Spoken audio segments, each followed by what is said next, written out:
Running a business comes with a lot of what-ifs. But luckily, there's a simple answer to them. Shopify.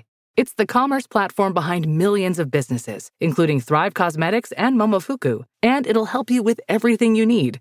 From website design and marketing to boosting sales and expanding operations, Shopify can get the job done and make your dream a reality. Turn those what-ifs into... Sign up for your $1 per month trial at shopify.com/special offer. Experience a progressive lens engineered with AI from Essilor, powered by individual measurements of your visual behavior. A lens personalized to you by an Essilor expert. Discover Verilux XR Track and enjoy instantly sharp vision in motion and seamless transitions from near to far. Find your local Essilor expert today at Essilor.com. Welcome to Speak. I'm Joy Taylor, joined by two legends, Super Bowl champion Keyshawn Johnson and NBA Finals MVP Paul Pierce. Well, what up? The conference finals are set, so we have to talk about that. Brock Purdy got his money, big payday, but there's some guys walking around, chest puffed out, because it's Man on Monday time. Paul, start with you. Who is your man on Monday? Man on Monday, I got to go with Shai Gilgeous-Alexander. He stepped up when, in many people's eyes, feel he's the MVP of the league. And what do MVPs do? They come through when you need it most. In a pivotal Game 7 to advance to the next conference finals round in the Western Conference, this guy stepped up with 35 points, 3 rebounds, 4 assists, 3 steals, 12 of 19 from the field, 3 for 4 from 3. This is what your superstars are supposed to do in Game 7 to move on to the next round. He was amazing. He's having a great Monday. Key, who else is having a great Monday? Brock Purdy. He is having an excellent Monday, man, Monday, Tuesday, Wednesday, Thursday, Friday. $181 million of fully guaranteed money on this new 5-year deal, $53 million a year. The important thing to me is how much is he really getting on that money and how fast How much is the guarantee? How much is it? It's 181.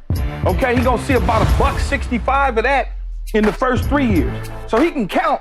Put that right here, Paul, right? You can put that right here and then put it in the back pocket. Man, Joy. He's having a great Monday. You know what he's doing right He's now? having the best Monday. Like this. Nobody can say anything to him right now. Nothing. He's not listening to nobody. To go from Mr. Irrelevant to $181 million, good for you. Definitely an excellent candidate for Man on Monday. I'm going with Jalen Brunson. Look. Ooh. I had to do it, Paul. I apologize, but Mr. Clutch is out here doing Mr. Clutch things. They close out the defending champion Boston Celtics 119-81 at 23 points, 6 rebounds, 6 assists. And the New York Knicks are in the Eastern Conference Finals, and it's going to be an exciting one.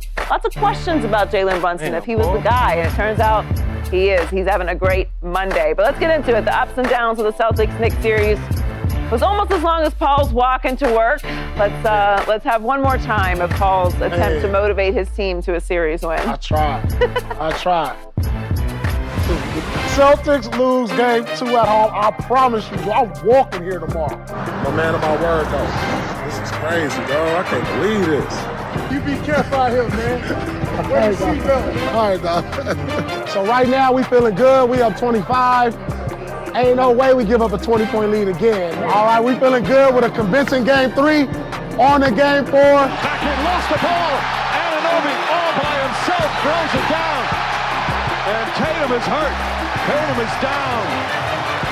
This series is now 3-1 in favor of the New York Knicks.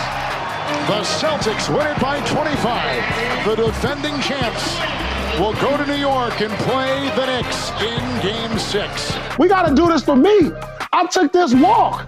I took a 20-mile walk. They got to do it for me. The New York Knicks are going to a conference final.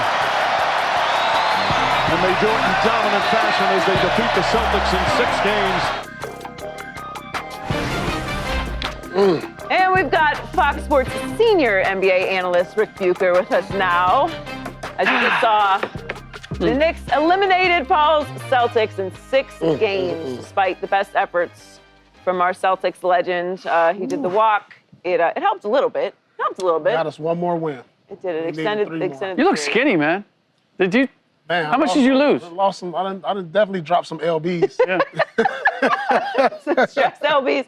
Well, let's start there, Paul. Do the Celtics need to make major changes after failing to make it back to the conference finals? I don't think there's major changes that need to be made, Joy. Everybody's going to try to break you up. This is what the media does. They try to break up a potential dynasty. Listen, we got everybody under contract. You're the media now. Yeah. I know, but I'm not trying to break us up. Well, don't look at me. Why are you looking at me? They need to cut costs. There's $500 million. Well, look, they just got bought for $6 billion. Somebody got some paper over there.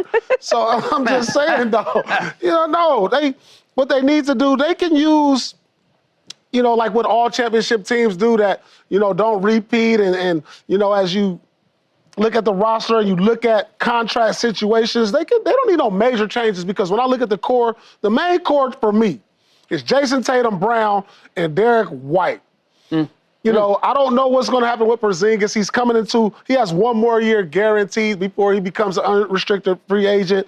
Is there an opportunity to re-sign him? If we can, I say yes, but if not, maybe that's a potential trade chip if we can improve. I think we need to improve on some depth as we, move forward. Guys a year older, and we're relatively still young for the most part. But we have some interchanging pieces that, hey, look, all championship teams go through. If you look, what Golden State did after they won their first one, they got better, they added KD. So if there's an opportunity for the Celtics to get better as other teams are improving, looking at what the Celtics did, listen, they won 61 games last year. So they just need a little tune-up. That's all. It's still a lot of miles they can get on this, on this whip. It's not like, them old schools Key got over there in LA where he's pushing 200,000 miles. It's still young miles on our whip. So, a little tune up here and there, we'll be fine. Yeah, they don't need a replacement. No, they don't need a replacement. No, I don't think they need to make major changes. There's always going to be some change on the back end to the middle to the back end of a roster. That's just how it goes. But in terms of their top end dudes, maybe you take a look at a Drew Holiday, depending on if you can get better at that spot. Even to a point where you think about the top end guys, you're not getting better than Tatum and Brown and Derek White, and even Porzingis, if you want to add that to the mix. You're just not going to get better in that spot. Paul mentioned the Golden State Warriors, but the Golden State Warriors didn't have to surrender everything to go get something. Yeah. Now, if you're telling me I could get Giannis, well, let's figure out who, you know what I'm saying? Who we can fool you with. Let's figure that out. But as far as the top end guys go, no, I don't think, it's probably 4 to 5 guys that I would say probably are mainstays with the Celtics. And the rest of the guys you kind of take a look at. Yeah, financially they have to take a haircut. But I don't think that they have to rework this entire team. Why they got to take a haircut financially? Because they're about $500 million. That's where did you get that number from? For that roster. Well, if you're counting the tax that you're going to have to pay on all of the contracts that are going up, and that's assuming that you're going to re-sign a guy like Al Horford. That $18 million you can let go. I think he's hit his expiration date. You take a look at what you can get for Drew Holiday. He makes $32 million. I think he's a luxury at this point with Derek White, and whether it was injury or whatever, he didn't seem to be at the top of his game. Kristaps Porzingis is another question.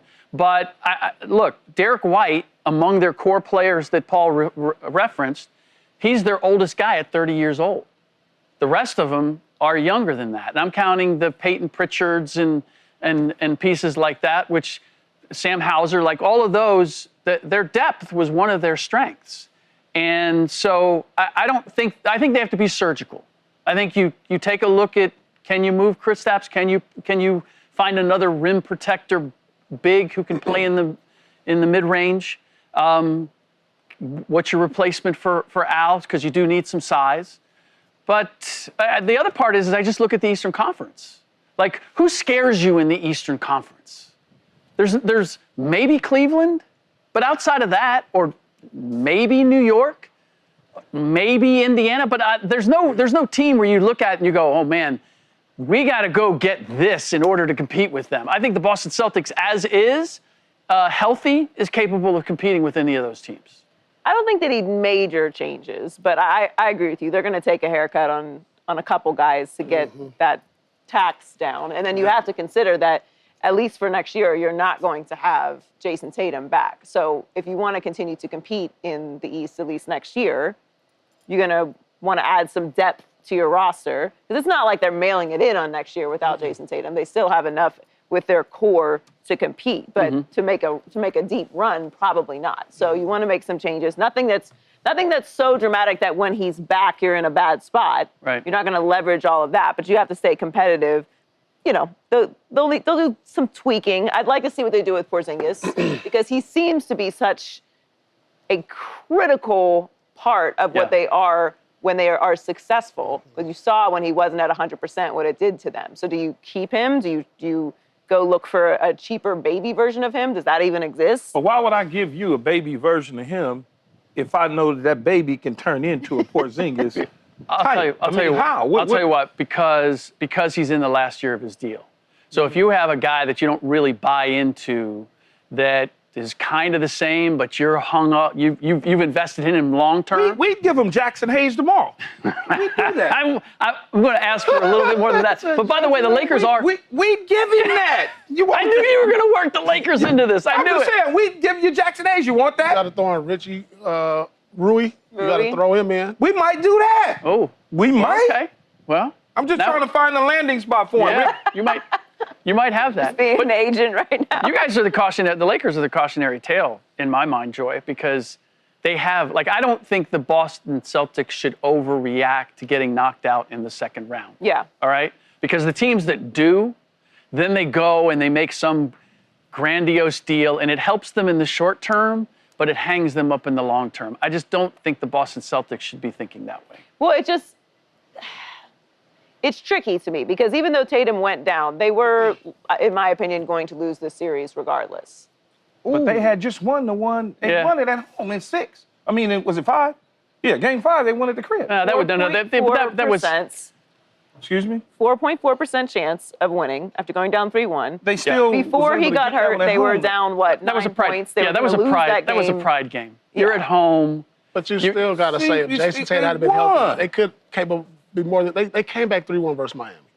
Let's just say that a healthy Celtics team. And lost in Game 7. But they would have had a home game again. That's all I'm saying. Again, that's and they lost in Game 7. 4.4%. But it went up when it went 3-2. What was the percentage? That's all I'm saying. 8.7. If you go. I know it doesn't sound nice. Like it feels icky, when you say it. But they were going to lose this series, whether Tatum was but check it healthy out, or not. though. 3-2 and Tatum in the lineup for Game 6.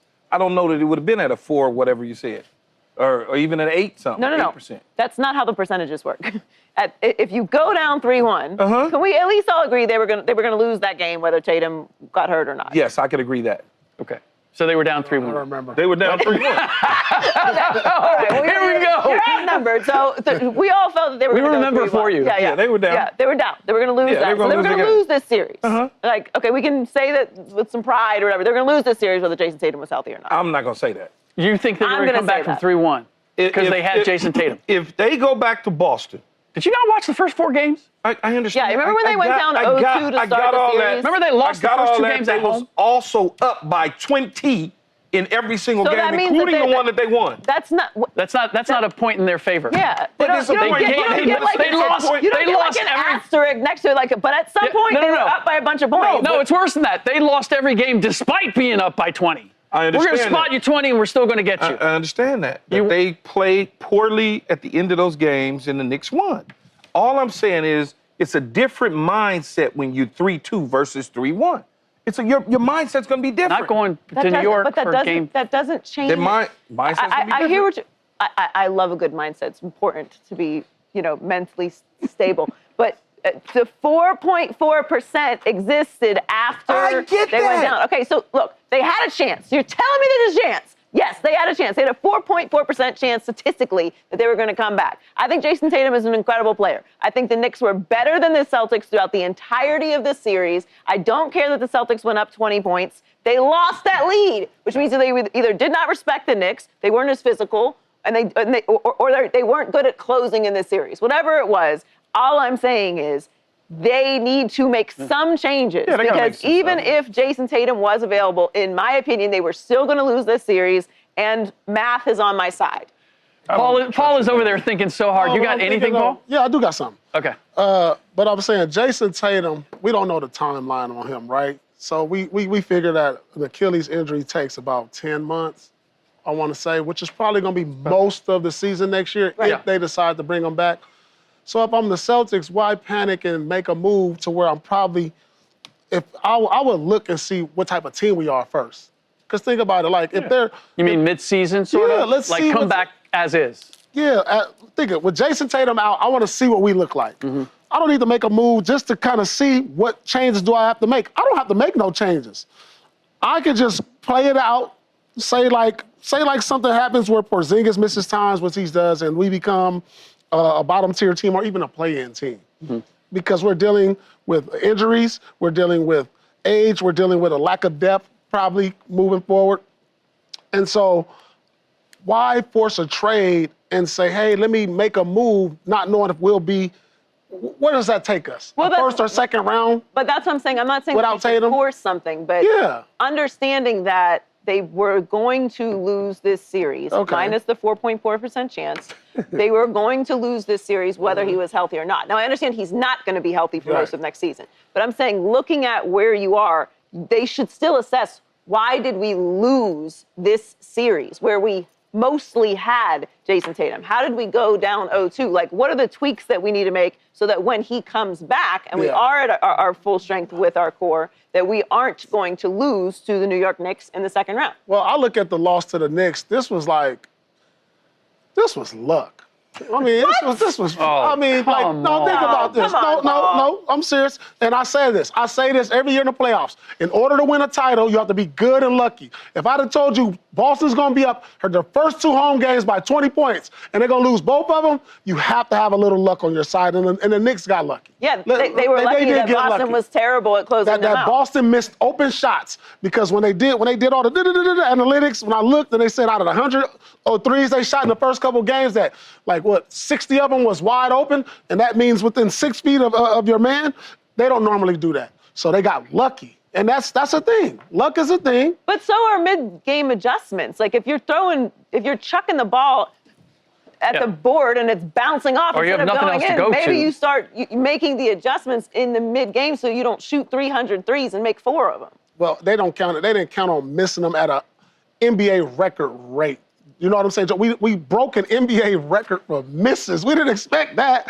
Like, coming into these, we're going to say, the game plan for us Knicks, we got hope the Boston Celtics miss an NBA record, and then we'll have a chance, you guys. But they did. I don't know. But they did. So there's an element of luck in this. Everyone needs a break. And luck, so I wouldn't panic. Luck isn't my favorite word. So I wouldn't even panic. I'm not even looking at the Knicks like they just outplayed us. They probably outworked them. They probably got some hustle and some calls there, and we missed shots. I'm not out here going to revamp. Like, if we came back healthy, it's not a move. You think about this. When you win a championship, you're like, all right, we need this, we need that.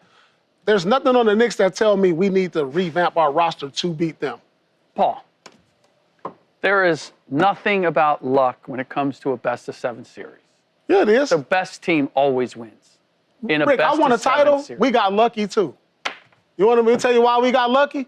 Because in Game 3, we were down 20 points, and we walked them down and won in a game we're not supposed to win. Yeah. Not supposed to win? No, when 2 contenders play, and if you look at the numbers, whenever a team in the playoffs is up 20, probably 99% of the time. I'm not talking about one particular game. Well, it happened twice. It happened twice. I get it. It's an element of luck every year. There's an element there. I think there's an element of luck. If KD doesn't get hurt versus Toronto, does Toronto still beat them?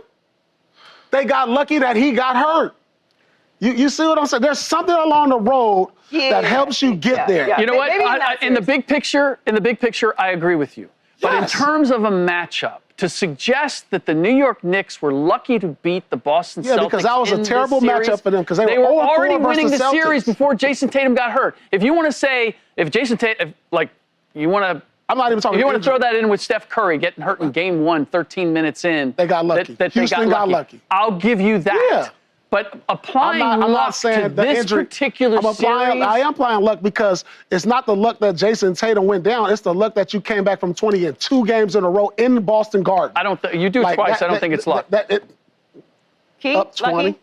Like, that's not supposed to happen. Maybe once. Like, if you go to the twice. middle of the game and do the analytics, like when they put in the percentages of the Knicks are supposed to lose, they have a 4% chance of winning this game. When they put that up and they come back and win, they got lucky. Joy put that up. Listen, 4%. That's history. That's not analytics. That's like just what happened. Man. No, I'm saying in the games 1 and 2. There was a point in the game where it says the Boston Celtics have a 90% chance to win this game. Right. You know what I'm saying? Right. They do the in-game percentages. Right. So most of the time they're going to win 99% But of see, the time. the luck part of it is the complacency that the Celtics got in those 2 games. They beat them 4 times in the regular season. So they get complacent, they chilling, they think they're going to just roll through it, and all of a sudden... So that's luck? Yes, because they No, just... it's not. That's circumstance. Why is it not luck? That means the Boston Celtics were not mentally tough enough to say, you know what, You can say mentally tough. I'm not going to say mentally tough because I think they are mentally tough. But they just allowed themselves to pull their foot off the gas pedal. No, but luck to me is happenstance. Like, you can't explain it. You just explained it. But wait, you just said, you know what, they kicked their ass during the regular season, and so they came into the playoffs not feeling the same way. That to me is circumstance, not luck. It was luck because the Celtics was able to treat it that way, and the Knicks was able to just keep their foot on the pedal and fight through whatever little adversity they had in those first 2 games. Being down 20? I think that they fought through it where the Celtics was like chilling. That's what they were doing. I think that's a characteristic. I think that's a disservice to what the Knicks did to the Celtics. 1,000% it is. I think the Knicks dominated them in the first 2 games by staying focused and coming back and winning those games. If you want And to they were say a better that, closing team. If you want to they were say a better that, fourth quarter team. if you want to say better closing, and you want to They were say more dominated physical. late in the game, then yes. But you didn't dominate them if you're down by 20 going into the fourth quarter. I don't care if I'm down by 60. If I win the game, I won. Yep. And you messed up. And I was the better team. And I was the better team. And late in the games, you were. No, For sure. well, Whoever's in better at the end totality. of the game is the winner. You know what? I'm going First to of all, I'm going to if let you be you the scream better in my team. ear again. I'm going to let you be the better team for 3 quarters, and then I'm going to annihilate you in the fourth quarter. And I want you to feel good about those first 3 quarters as long as I get the W. I'm not a Celtic fan, and I don't care if they win or lose. I'm just trying to give you my point of the way I saw things. I am a Knicks fan.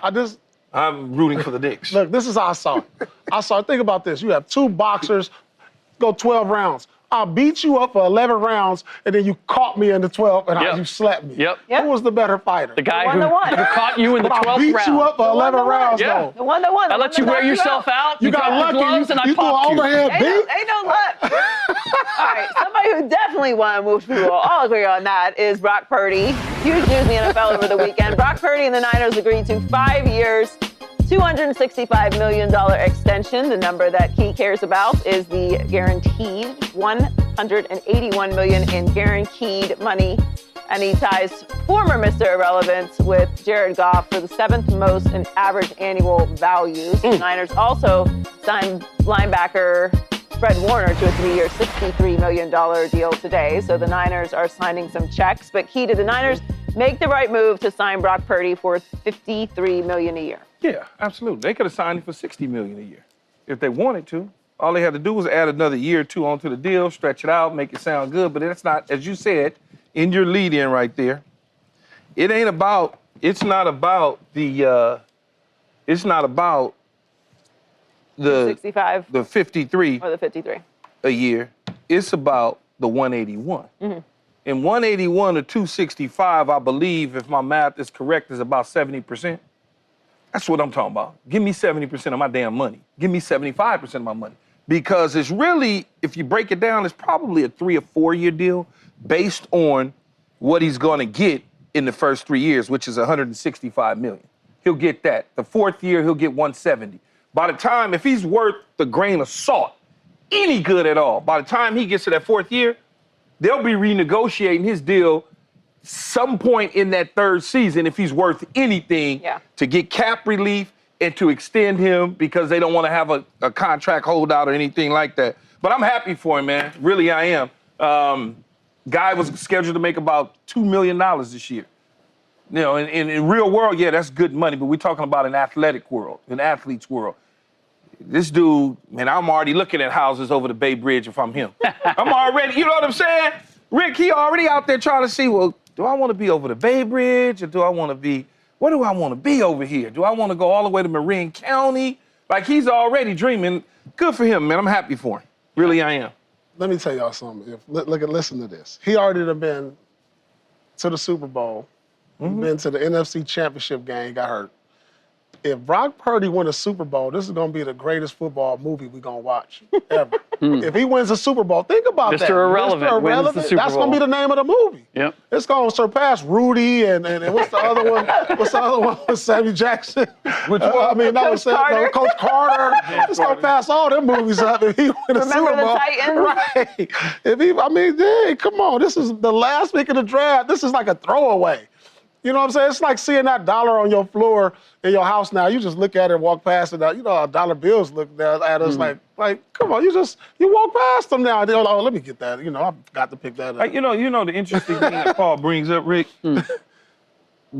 They're both great stories.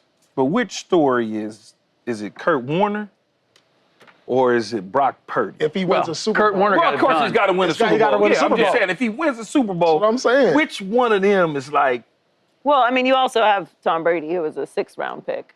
but see, Brady just for whatever reason don't feel like his name should be in this doesn't conversation. now. It doesn't now, but yeah. But even then, it probably wouldn't have pick. felt that way to me because he was a prospect. Well, no, you know what the other. He was a prospect. It's also he did it so many times. You're like, oh, you know what? They just messed up.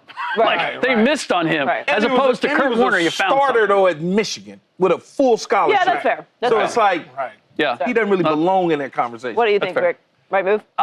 Yeah, no, it's the right move, and it's the fact that they got it done early. And when you look at the number overall and what you're usually paying your quarterback, the percentage of your cap, like this comes in at about 17% when it kicks in, because he's still going to be on a $5 million contract this coming year. So when it kicks in, it's 17%. The Chiefs Mahomes was making 16% of theirs when they won the Super Bowl. So it's not prohibitive that the money that he's getting is going to prevent you from building the rest of your roster. And then he's going to play this year with his hair on fire, because even though he's making $5 million, he knows what's coming. He knows that you already invested in him. So his number went up to $5 million. Oh, because he got the incentive. well, he still has the remaining. So this is an extension off of his existing deal. But he got his base salary is only in the 2s, and they probably gave him that incentive bonus. Right. He got the incentive bonus in his last year. Exactly. And then the other part of it is, so this puts him like 7th or 8th in terms of starting quarterbacks and what they're getting He's paid. tied with Jared Goff for average annual value. Yeah. Which is 7. We can talk. So he's 7th there. He was ranked, he came out of last season ranked 14th among quarterbacks in the league. So he's got a little work to do to step up, but it's not like, where we were, where every quarterback who came up now had to get the top dollar, like he had to be the highest paid. The 49ers didn't have to go there. And in the meantime, Brock Purdy got more than probably what his ranking would warrant. So I think they found the perfect compromise. 181, that's a pretty damn good number, man. Yeah, 181 is But it's not crazy. It's not Deshaun a great Watson. number, but yeah, it's not Deshaun Watson. It's not Dak Prescott at 231. It's not Josh Allen at 250. Yeah, but he was never going to get that, though. Even now, no matter how hard he pushed, he was never going to surpass any of those guys. Because Justin Herbert, 218. he wasn't going to pass him, though. Trevor Lawrence, 200. With Trevor Lawrence, he probably could have got close to at 200, but those other guys, he wasn't going to come near them. And Well, that's why he was able, that's why he said, sign me. I do think him not resetting the market, though, is interesting for the quarterback position. Because Of him? Yes. Because it's him. Though. I hear you, but he went to a Super Bowl. doesn't matter. Dak Went to reset an it. NFC Championship game. But certain organizations and certain teams value players differently. Understood. certain Yeah. situations. Understood. That's but all. Well, congrats. Either way, he's having a For great sure. day. Coming up, the Man, I need Thunder to knocked call off him, man. Take us to Jokic dinner. and the Nuggets yesterday. Yeah, he's paying for all the dinners. We'll tell you if OKC is clearly the best team that's left. That's next on Speak. And don't forget, you can check us out every day on the Fox Sports channel on Sirius XM. Parents of tweens, if you're familiar with far-off drop-offs, Dad, stop, right here. Or get DMs about what's for dinner?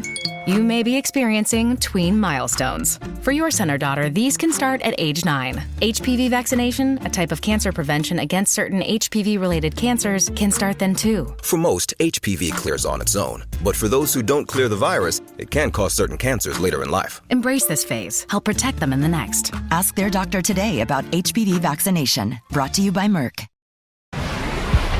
Shai Gilgeous-Alexander dropped 35 in Game 7 to knock Jokic and the Nuggets out of the playoffs yesterday. The Thunder went on an 18-5 run to close out the first half and then never looked back, winning by an incredible 32 points. That's the biggest Game 7 margin of victory since the Mavs memorably knocked out the Suns in Phoenix in 2022. So, dominant performance by the Thunder in Game 7, but Paul, did they put the NBA on notice? Ooh, I don't know if they put the NBA on notice, but they put me on notice. I'm not gonna lie to you. When I watch the Thunder, they look like a buzzsaw coming at you at certain times. I mean, they force turnovers, they're fast in transition, and you got a go-to guy who most likely is gonna be the MVP. I mean, this team, nobody is given any credit because how young they are, and they haven't got the respect. They got my respect. After watching them through a 7-game series, and I said, man, if the Celtics, lose to the Knicks, this is whoever comes out of this series right here, Denver and OKC, they gonna win it all because I saw so many elements. I saw beautiful basketball. I saw championship level basketball in this series, and I saw two guys battling for the MVP. I'm like, why they haven't named the MVP yet? Because I think the league was waiting to see who won this series to justify it. I don't know. I'm just my theory. Rick knows more on that than me. Yeah, Rick. He's one of the insiders. Yeah, we were all holding our votes. We wanted to see which way that series went. I just saw high-level basketball, and I think the Thunder are going to win it all. Because I said whoever comes out this series is going to win it. They lost last year at heartbreak being the number 1 seed. They're the number 1 seed by a whole lot this year. This series proved to me that they're finally battle-tested. This battle-tested them. They went toe-to-toe with the best player in the NBA and showed them who was boss. I think they're going to win it all. The win was not what put them on notice or what I noticed the most. It was their demeanor afterward. For a team that's getting to the Western Conference, to your point, was disappointed in that they got knocked out early, and now they make the Western Conference Finals, and they're the only 60-win team left among the top teams still alive. And it was, you know what? Okay, that's another step in the journey, but we are not done. Like that, I've seen young teams get to a place that they never have before, and the confetti's coming down, and you can see them celebrating, and I saw none of that with the Oklahoma City Thunder. So for me, that's what puts me on notice. But, I mean, I could say the same about the Knicks beating a very tough Detroit Pistons team and then knocking out, and I mean knocking out. I mean, Paul, I mean obliterating. I mean spanking. They put the steel-toe boots on our head. I mean, getting the belt out. No, they put the steel on the bus. This is New York. They put the steel toes. Not the buckle. The belt with the buckle on those Boston Celtics. They put the steel toes on our head. The Timberlands they wear, they call them steel toes. They put them on our head. I mean, we could say the same about the New York Knicks and what they did to the Boston Celtics. It was just as much of a massacre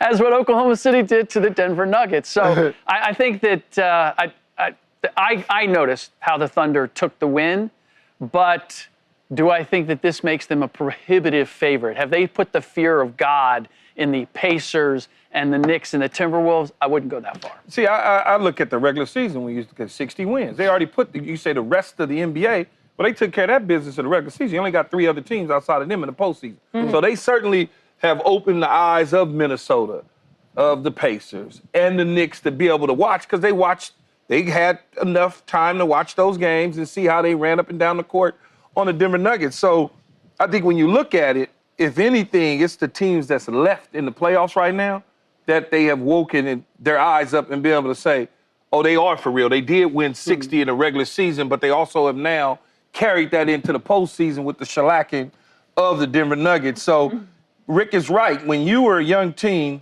and you get so close one year and then you go back and you climb the ladder again and you kind of get further than where you were before, you start to really believe in who you are. All teams are that way.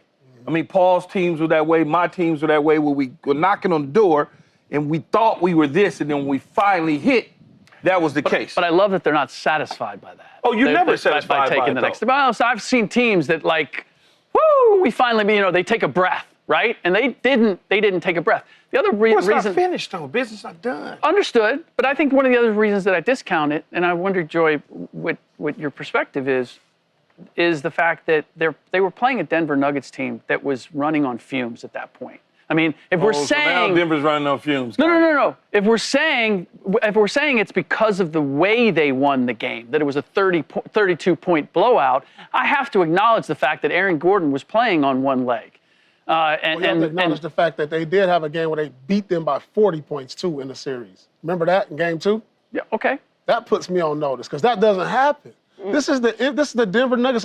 This is a championship contender. You don't just treat them like that. So you done beat them by 72 in 2 games? In 2 games. That don't happen. I haven't seen it. I do think that how they won as convincingly as they won does say something.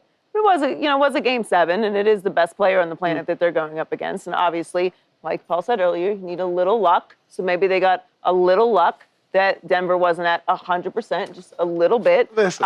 But I don't believe that, though. I don't know that the Thunder necessarily put the NBA on notice, because I agree with Key.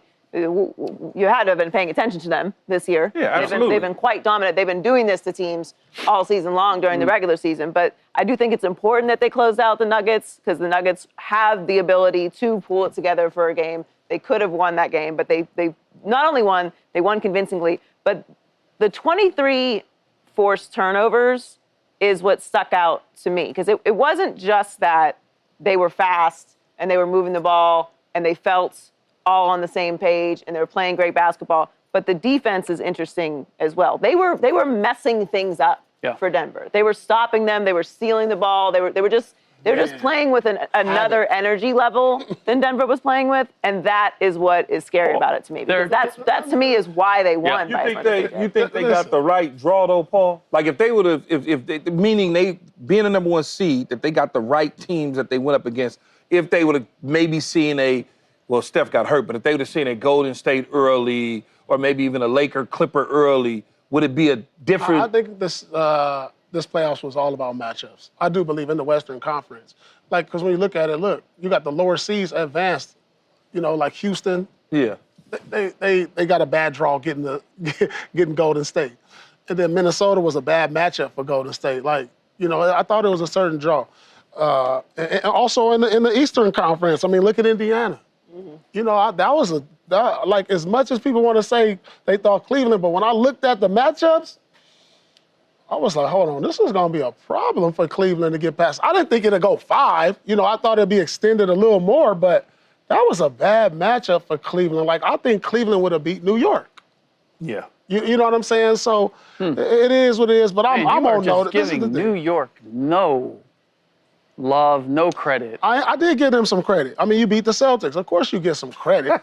Of course I'm familiar with Tom Thibodeau, who's one of the best. You give me like a CVS coupon is what you're giving me. You're not giving me legit. No, I'm not giving you Target yet. You ain't getting that yet. You get CVS. We've heard that Rodgers and the Steelers have a wink-wink deal from reporters, and now Rodgers' biographer will find out what's going on in Pittsburgh, and that's next on Speak. CVS is like, how did we catch a stray? Yeah. This episode is brought to you by Factor. Optimize your nutrition this year with Factor, America's #1 ready-to-eat meal service. Factor's fresh, never-frozen meals are dietitian approved, ready to eat in just 2 minutes. Choose from 40 weekly options across 8 dietary preferences like Calorie Smart, Protein Plus, and Keto. Eat smarter at factormeals.com/listen50 and use code listen50 for 50% off plus free shipping on your first box. Factormeals.com/listen50. Code listen50. Terms and conditions apply. Let's transition to the football field. Aaron Rodgers hasn't officially signed with the Steelers, but all signs are pointing to that happening this offseason. Previously, we heard that Rodgers and Pittsburgh reportedly had a, quote, wink-wink, nod-nod deal. I don't know what that is. And Rodgers' biographer is singing the same tune. Ian O'Connor said that he believes that Rodgers told the Steelers behind the scenes that he's going to play in Pittsburgh. How'd you like a wink, wink, nod, nod deal, Paul? That sound good to you? Yeah, I've done a few of those. You've done a few of those over the years? Yeah, that's worked out well for you? I don't do that. I need the paper. There's the sign. There's the thing. Go ahead and send that DocuSign over, and then we can talk. I told you a couple weeks ago, LaJoy, when you was running into having a panic attack on whether or not Rodgers is going to sign or what he should do. I said, just chill. He's already they communicating. They got a wink, wink deal going. Anybody that thinks that this is like a major secret, or anybody that thinks that Aaron Rodgers isn't going to sign with the Pittsburgh Steelers is as stupid as a blankety, blankety, blankety, blank. Okay. All right. And seriously, you got to be dumb as a box of rocks if you really think. Will you be willing to walk here if he doesn't? Huh? How dumb are they? He said you sure, right? Will you be able to walk here in your role if he doesn't? No, I'm not doing that. But you say you know. You gotta be dumb as a box of rocks to think that Aaron Rodgers is going to go out the way that he so far has gone out, which is 2 poor years with the Jets, 1 injured, 1 just didn't even look like himself to the last couple games, and then he's gonna continue to play games. What is the wait for? He just trying to get out of OTAs or whatever. That doesn't start for a couple weeks. OTAs run from May 27th to June 5th. Okay, so there you go. You got about a week or so to go. You're gonna wait till after that. And then OTAs ain't even guaranteed. Ain't even mandatory. So he shouldn't be at OTAs? No, he should go if he can. If he can make it. If but it's not remember the press behind it. If it's not getting in any way of in the Pittsburgh Steelers schedule, no, he should definitely be there. What do you mean? Because he doesn't have to be every day, though, Joy. What? He doesn't have to go every day. What is he doing there? Nothing. He's like a mascot? What do you mean No, he you don't be do at anything OTAs? at OT. You lift weights. Doesn't you he run need, with he's the team. The quarterback. He doesn't need to meet people. He doesn't need to be in the building. He doesn't need to be establishing relationships and chemistry. He can do that. From where? That Zoom? doesn't start till May 27th. What is the day? The 19th. Okay, so he's gonna be. You think he's gonna be at OTAs? I think he will be at OTAs. Absolutely, 100%. I think he should be at OTAs, and I think he will be at OTAs. Unlike the situation with the Jets when he was in Egypt. That's what I'm saying. So different situation. He had control. What you trying to? He had control of the situation in New York. He does not have control. What of the will you situation think if here. he's not at OTAs? Then Aaron Rodgers obviously isn't serious about playing football. Okay. And he's not serious about his teammates rallying around him if he's not. What type of OTAs. percentage you putting on this? That what? He'll be there. He'll be a Pittsburgh Steeler. I got a high percentage he's gonna be a Steeler. A high one. Like 80? A little higher. Higher than 80? Yeah. I'm gonna go 90. I'm gonna go 93. A walk on in? No, I'm not gonna walk. No, I'm not. No, because the one thing that he is what's the word I'm looking for, Joy? And I had it in my little pea brain a minute ago. I'm gonna pass that to Paul. He is very inconsistent on the way he does things. So if you're trying to follow his every step and every move and try to predict what the hell he's gonna do, right? Then you in a bad situation, and I'm not gonna put myself in that situation. You think it's the worst kept secret in football, Paul, that he's going to the Steelers? Wow. He say 93%. Like he said, man, I don't know Rodgers like that, but the way he come off and how tricky he been with his decision making on things, and I'm not. But I'm not guaranteeing this. To keep it a buck, though. I'm not gonna guarantee if he ain't guaranteeing. If he ain't guaranteeing it, I can't guarantee that. So I can't. But to keep it a buck, though, Paul, he really what crazy decisions has he ever really made? When you really break it down, he just does some things that rub people the wrong way. And this could rub you the wrong way if he comes out and say, "I'm retiring." Yeah, but I don't think. This would be like, why you wait all this time? That's why I don't think he would do it. Right. Because you let them pass the draft up, you let free agency dry up at the quarterback position, and you are now. I mean, he seems like such a team guy, you know. Yeah, but I don't think in this situation he wouldn't want to. He wouldn't want that mud on his face. We'll see. We've got it's the time is ticking. It's May 27th. You know, there was a time on the show where I was like adamantly defending him. Remember about this whole situation? That's what I get. We'll see. I mean, if he's not at OTAs, I agree with you. We should just not talk about the Steelers. Yeah, if he's not at OTAs, then Aaron Rodgers is really something really wrong. Yeah. We really got to have a conversation to sit down. I mean, He should retire. But he's going to be at OTAs. Okay. He's going to be. He may not be there the first day. If he needs to be there day one of OTAs. It's a new team. It's a new system. It's an organization that hasn't had a losing season Might be coming in back from 20 Egypt years. or something. Flight might got delayed. You've been to Let me Egypt. ask you something. Like, What's up, Coach? if OTA started on like a Monday, Yeah. when would you get there? You could you would get there if it started on Monday, I probably would fly in Sunday. Me personally. But that means that you already established where you staying? Or Yeah, because you already got, you go to the hotel, you already got that handled. All right, so he probably already got all that. Yeah, he got that handled. He probably got all that handled by the facility, the hotel. They're communicating, his people is communicating with the Pittsburgh Steelers. Where he gonna stay, what rental car he gonna drive, they got that all handled. Now all he has to do is fly in, sign his deal, get out on the field, run up and down the field with the stretch, do all that with the people. Right. Well, let's talk about North Carolina football, which is head coach Bill Belichick and saying what he wants to do. Bill described the role his girlfriend Jordan Hudson plays in his affairs as, quote, guidance on some of the other opportunities that pass through that are non-football, that are business related. My man. Man, it's just so, my man. My man. My man. It's just crazy that we really are worried about what he's doing in his everyday life. I'm not worried about him. No, not you. I don't know why anyone's worried about him. And when I say us, I'm just talking about people that are not. People are worried. I don't know why. I would like someone to explain it to me. Will Bill Belichick's relationship be a distraction for the Tar Heels this season? No. They're going to win what they're going to win. They're going to lose what they're going to lose. She ain't calling down play. She ain't throwing down football, and she ain't tackling nobody. Mm-hmm. So in the end, they're going to be as good as they're supposed to be or as bad as they're supposed to be. But this is an easy target because he's the man, and I had Coach Belichick and know Belichick very, very well, but he's the guy who's always said, don't be a distraction to the team, but don't do this or don't do that. And it just is playing out in front of us as if he's doing something different than the message that he sent for however many years as a professional football coach.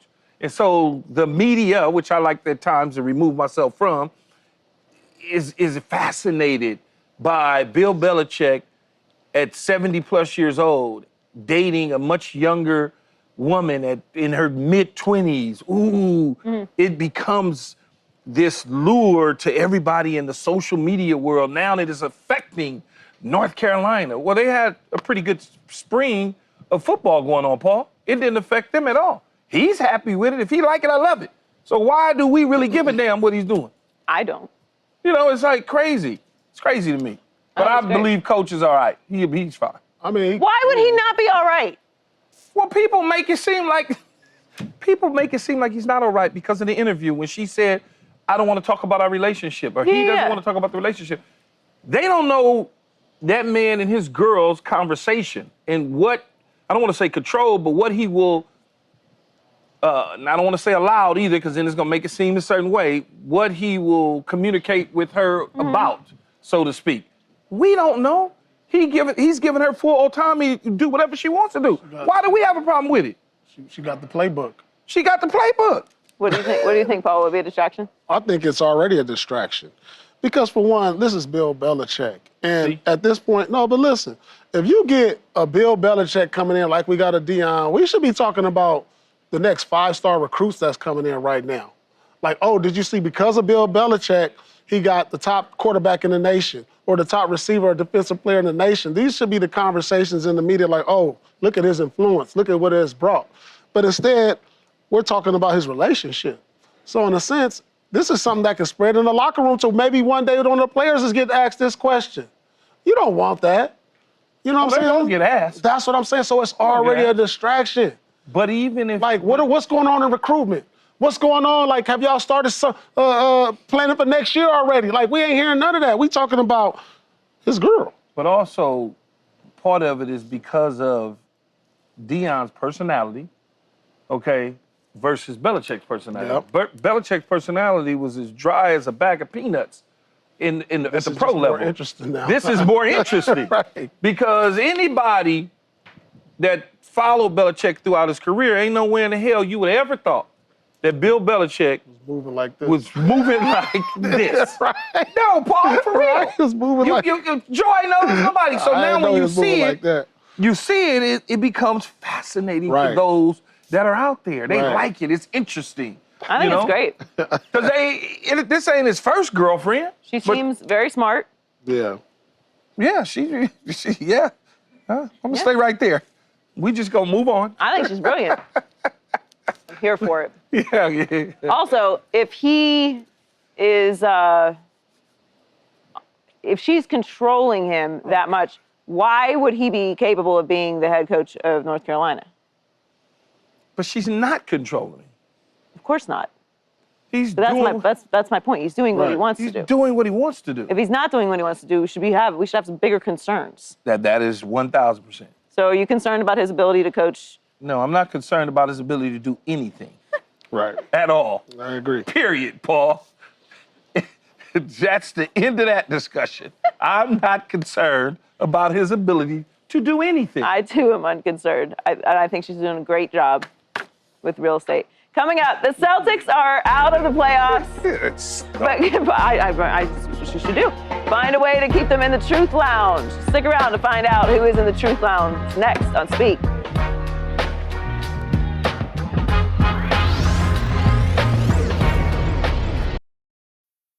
Fellas, you know Degree Cool Rush deodorant, right? Well, last year they changed the formula, and guys were mad about it. One dude even started a petition. So guess what? Degree heard us, admitted they messed up, and brought the original Cool Rush scent back exactly how it was. And it's in Walmart, Target, and other stores now for under $4. So grab some and remember why its cool, crisp, and fresh scent made it the #1 men's antiperspirant for the last decade. Degree Cool Rush is back, and it smells like victory for all of us. Yeah. Welcome back to the Truth Lounge. This is an elite members-only establishment where you have to have a chance to win a title to get in. So that means, Paul, you have some tough decisions to make today. Who is our security D-Nell going to let in? The Nuggets and your Celtics they're out. So what's it going to be? No, well, Joy, we have another section we've been remodeling all year. It's finally open.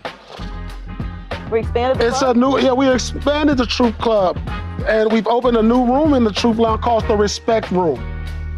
We don't want our regulars to not want to come in. I know the Truth Lounge is for the elite, but we opened up another room called the Respect Room. Mm-hmm. And these are for the guys who've earned respect over the years, who've won a championship. They're like made men. Yeah, they like made men. So in the Respect Room, we got the Celtics. They're here. They won a championship a year ago. I didn't want to kick out my clients. You got to keep your clients happy, so we made another room just for them. But the Nuggets aren't in there, though. The Nuggets are in there. Oh, they are? They are in there. The Nuggets are in there. The Warriors are in there. And the Bucks are in there. These are your 4 most recent champs. Why you these are recent champs within the last 4 years, Key. Man, they won a champ.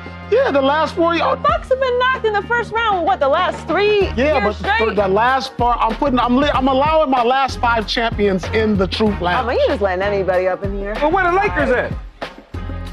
I'm glad you asked, Key, because we built a special room for the Lakers. We have the bubble room in the back corner, way back there. The what? The bubble room. It's called the Bubble Room Lounge back there. You know, the Mickey Mouse Club, right there in the back corner. That's where we putting the Lakers at this time. So it's all good. We allowing all of y'all to come on in. It's all respect, it's love, it's bubble love and Mickey love and all of that. So the Lakers is in. Y'all in the Truth Lounge. I don't know if this is the kind of lounge. There's a lot of... we got sections, though. We got sections. Stuff going on. Everybody got to put in the VIP. Okay, all right. Well, the Knicks reportedly had a... go ahead. Let us know who's in the VIP. The VIP. The obvious ones, Thunder, Wolves, Pacers, and Knicks. All with an opportunity to win a title. Okay. They in the VIP, y'all. Come on in. I got everything lined up for you. We got the hookah. We got y'all lined up. Is there anybody who has the best table in the VIP section? Right now, the Thunder got the best table. They got the best record. They're the #1 overall seed. They won 60 games, and the way they did Denver. A boring table. No, it ain't. That table gonna be cool. That's gonna be a cool table. I'd rather sit at the Knicks table. That Knicks table? Yeah, the Knicks table gonna be cracking. It's a little smaller though, Key. You know what I'm saying? It's gonna be cracking. New York, the Knicks. You know what the court side seats look like. Yeah. I'd rather sit at the Knicks table. All right, nobody sitting at the Wolves or the Pacers table? I sit at the Wolves. Yeah, I sit at the Wolves. You got Ant-Man, you got Pacers Halliburton. table. No, Pacers table, I'm going to go to sleep. What? Don't sleep on the Pacers. That's what you won't do. Don't sleep. No personality, no nothing. They're going to be dry. You're going to be sitting there. They're going to probably be drinking So that water. table, so I must say, so are you saying, I order a bottle of wine. That's what I do. Are you saying that table's overrated? No, I'm not saying that they overrated. I'm just saying that it's going to be pretty bland, so to speak. If you go into a club and you're having fun, I'm going Knicks, Timberwolves because of Ant-Man. Okay. And I'm going to go OKC after that because, OKC probably have a little fun with them. But for sure, Minnesota and the Knicks, you're going to have fun at their table. He needs to razzle-dazzle. Yeah. Who goes to a club to drink wine? Me. Snap, crackle, pop. Me. I better not see them at a table, wine. I'll settle for champagne. Yeah, champagne, see that? All right, that'll work. That'll work. You can't put a sparkler in a wine bottle. I don't want a sparkler anyway. Man, that's what they gonna do. You doing the sparklers? That's what they do, though. What you gonna tell them, no? You doing the sparklers No, still? I'm not. You doing sparklers still? It depends on the moment. I'm sorry. I mean, I don't know what we celebrating. A championship, sparklers. Okay, championship is sparklers. That's fine. But Eastern Conference Finals, we're doing sparklers? No. Okay, good. That's good. Well, the Knicks reportedly had a players-only meeting after their Game 5 loss to regroup and get on the same page. It clearly worked as the Knicks closed out the Celtics at MSG Game 6. So, Key, how impressed were you with the Knicks? By the way, I think this should be our new set. This is a much comfortable seat for me. It's very impressed. You got to just think Jalen Brunson did what Jalen Brunson's been doing.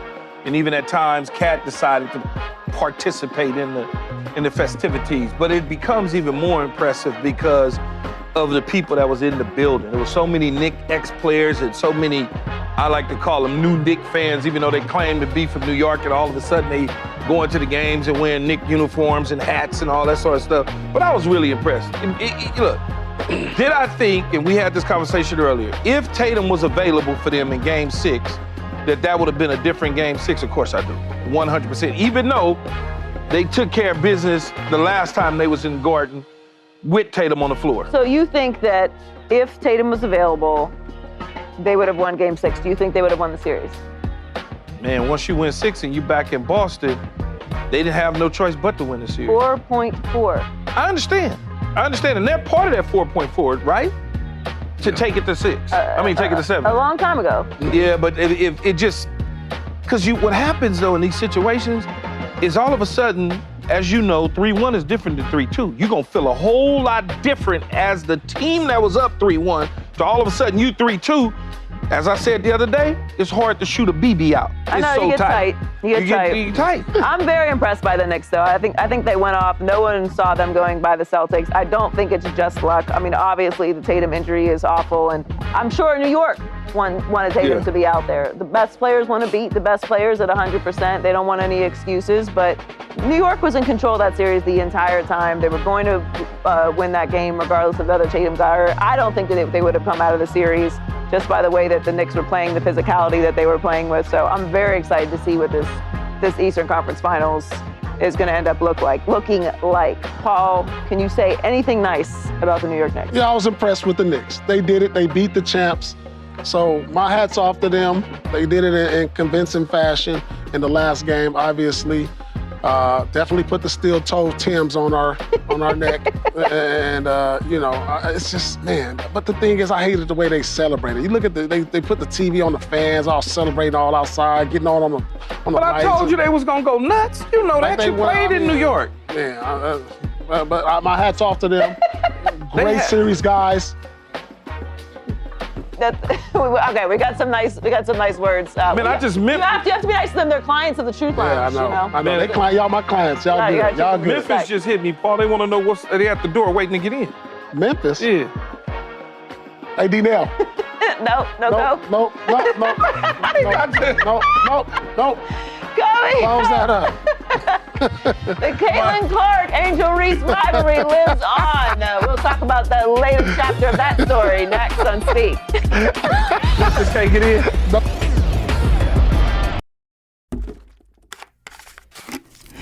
Clorox Sentiva smells like lavender. Cleans like Clorox. And feels like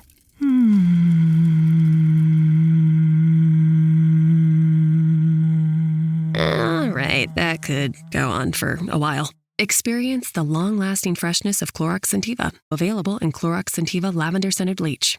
Use as directed. Caitlin Clark's hard foul on Angel Reese was upgraded to a flagrant one in the Fever's season opener. During an interview between quarters, Caitlin defended the play. Speak up, Caitlin. You know, if either Angel gets wide open 2 points or, we send him to the free throw line. Nothing malicious about it. It's just a good take foul. Every basketball player knows that. Paul, what do you think?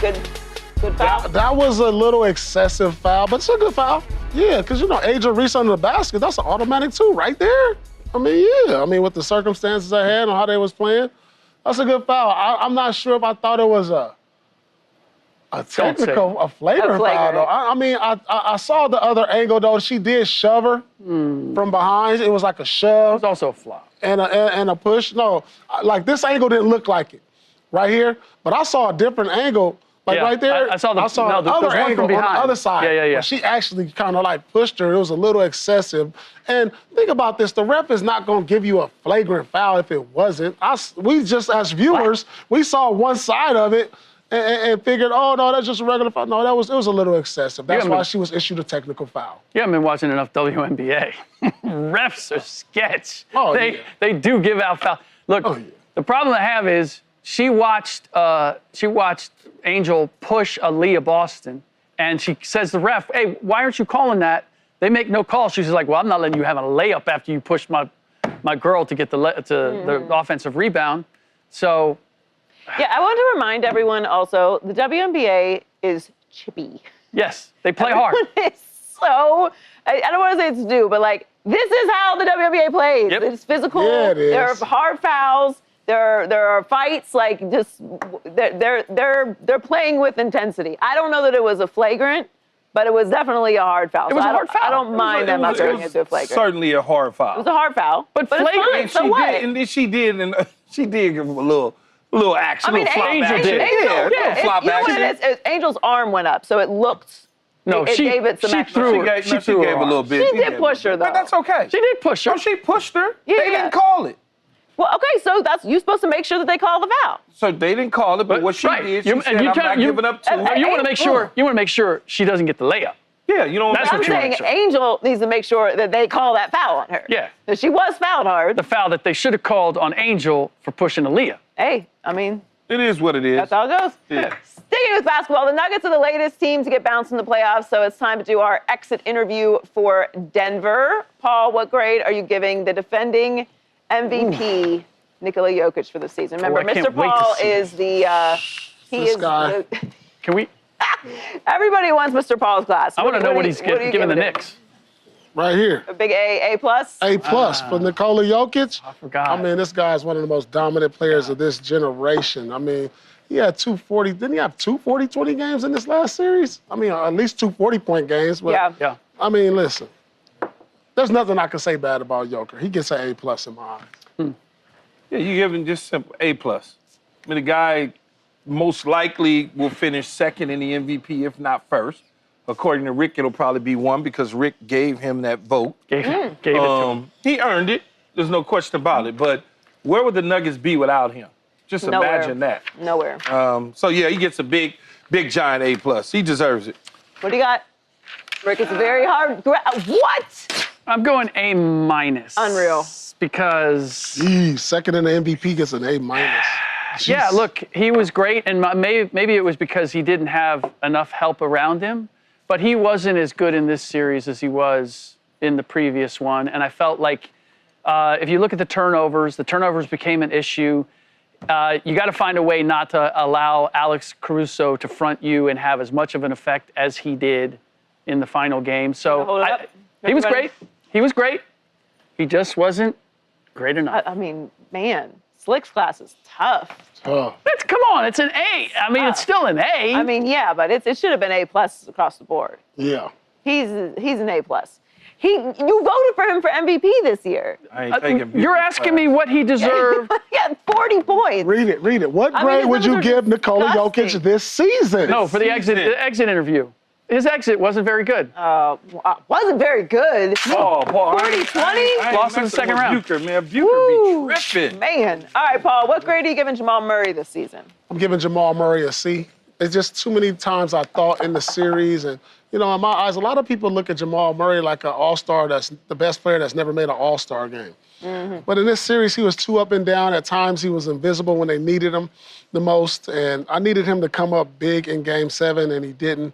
So he gets a C because I thought Jamal Murray could have played more of a factor in this series. Yeah, I'm going to give him a B- for a lot of the same reasons Paul's talking about. He just didn't. As the number 2 guy, he wasn't number 2 all the time. Mm-hmm. So gets a B-. Oh, here we go. All right, for Jamal Murray, he's going to get C- from Rick. C-.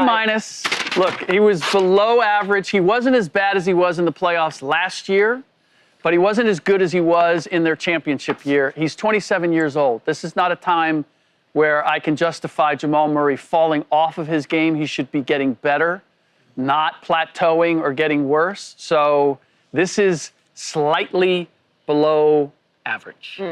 I'm going to go with a B. I think he did have some big games. He was a little inconsistent, but I still think he's the number 2. I think they just need more help. C- is crazy. All right, finally, Paul, what grade would you give Russell Westbrook this season? Russell Westbrook? Oh, I got a B for Russell Westbrook because I thought he was the energy guy for them. He provided great leadership. And, yeah, the numbers are not going to scream at you at this stage at Russell Westbrook's career, but the intangibles will. The guy had got him extra possessions. He had the crowd involved. He was like a coach on and off the floor for them, and those things matter, especially since you lost your coach a week before the playoffs start. Yeah. And I feel like he kept them tuned in and locked in and pushing the Thunder to 7 games. I thought he did all he could, so I give Russell a B. Yeah, he got to get a B for me, too. You think about it, he was a last-minute addition to the team, basically. Nobody expected him in the regular season to play 28 minutes, averaging 13-plus points. Nobody expected that. And then when you get that from him, it's like, oh, well, he turns into a high-energy guy. Well, you gotta first think about the position that he was put in.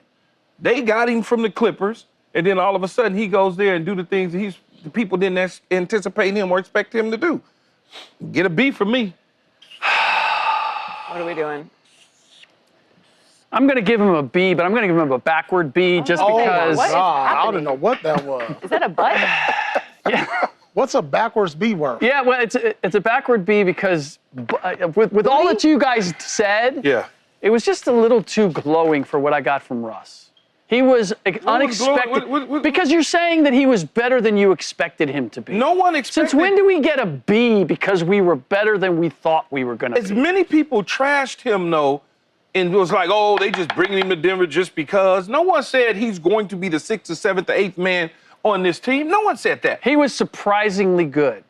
I just thought you guys were a little too gushing, and so I had to make it back. Started too. Yeah. I'm going B-. I think yes to all the positive things that were said, but Russ also had some wild moments where he would steal the ball. That's all and I then want. Turn it over. Give it right back. The energy wasn't always contained. But hit a 3, airball a 3. That's been the last 20 years of his career, though. So why are y'all acting like that's something new? Well, no, that's why I gave him a B-. Because what they needed from him, he gave to them. But they also took away. I would say he gave more than you expected, but not necessarily gave you everything. The backwards B. Exactly. That's why he gets the bubble butt B. That's exactly why when they put out the schedule, the class schedule, I don't want Mr. Bucher's class. Never mind. Is that B for Bucher? I only want 4 classes. He's the only one teaching that course. Yeah, I don't want that course. I'm switching my major. I'd rather go to basket weekend. I'm not sure we'd let you in. My major. Oh, my God. We'll talk about Brock Purdy next and how much pressure's on him. That's next on C. I'm switching my major. This episode is brought to you by Hulu, presenting Paradise. Paradise is Hulu's critically acclaimed addictive drama series, starring Sterling K. Brown, Julianne Nicholson, and James Marsden. The Daily Beast calls Paradise your next TV obsession, and the New York Times says it's exhilarating in all the right ways. Paradise is for your Emmy consideration in all categories, including Outstanding Drama Series. For more information, visit fyc.hulu.com. segment called Guarantee, because every time we talk about contracts, this man said, forget that, we want the guaranteed money. I don't care about that. That's a guarantee. Guaranteed, every penny. The average is the average, but I gotta be more than whatever his guarantee is. Ooh, highest paid. He's at $250 fully guaranteed. Is it the guaranteed $231 million? He got more guaranteed money. I could give him an average of 60, but you know what I'm gonna say, TJ? What's the guaranteed money? That's a guarantee. Yeah, that's guaranteed. Guarantee. Brock Purdy just got his big guarantee of $180 million in his 5-year, $265 million contract. So he is now the highest paid player in Niners franchise history after entering the league as Mr. Irrelevant. Incredible story. Really happy for him. It's pretty incredible to be able to do that. But now, what's the pressure on? Keyshawn. Same amount of pressure, Joy, as it was before. Same amount. He's expected to win, get them to the Super Bowl. The only difference is he's being paid. That's the only difference. It's the same pressure. Because if he fails at it, 3 years from now, they'll be looking to get a new quarterback. No pressure on Wall. I mean, you got guys making more money, more pressure on them. Dak, Joe Burrow, Jordan Love, Trevor Lawrence never been to a Super Bowl. Dak's never been to a Super Bowl. This guy's at least been to a Super Bowl. I think there's some pressure on him. I mean, there was pressure on him last year to see if he was able to carry the team without everybody there. I think now that he's been paid, people will be. I don't care about no pressure. I am rich. That's the new song that Brock Purdy's putting out next. Coming up, Anthony Edwards is walking right into the Western Conference Finals, but will he and the T-Wolves have enough to take down the Thunder? That's next on Speak. Man, he was stepping around L.A. after that. Look around. You can find cars like these on AutoTrader, like that car riding your tail. Or if you're tailgating right now, all those cars doubling as kitchens and living rooms are on AutoTrader too. Are you working out and listening to this ad at the same time? Well, multitasking pro, cars like the ones in the gym parking lot are for sale on AutoTrader. New cars, used cars, electric cars, maybe even flying cars. Okay, no flying cars, but as soon as they get invented, they'll be on AutoTrader. Just you wait. AutoTrader. Paul's going to talk about this walking thing for the rest of your life. The conference finals begin this week. First up tomorrow, we have the Timberwolves and Thunder in the West. Paul, who wins this series? I got the Thunder in 6. I'm going to take the Wolves in 6. Wolves in 6. In the East, the Pacers and Knicks. I got the Knicks in 7. Pacers in 6.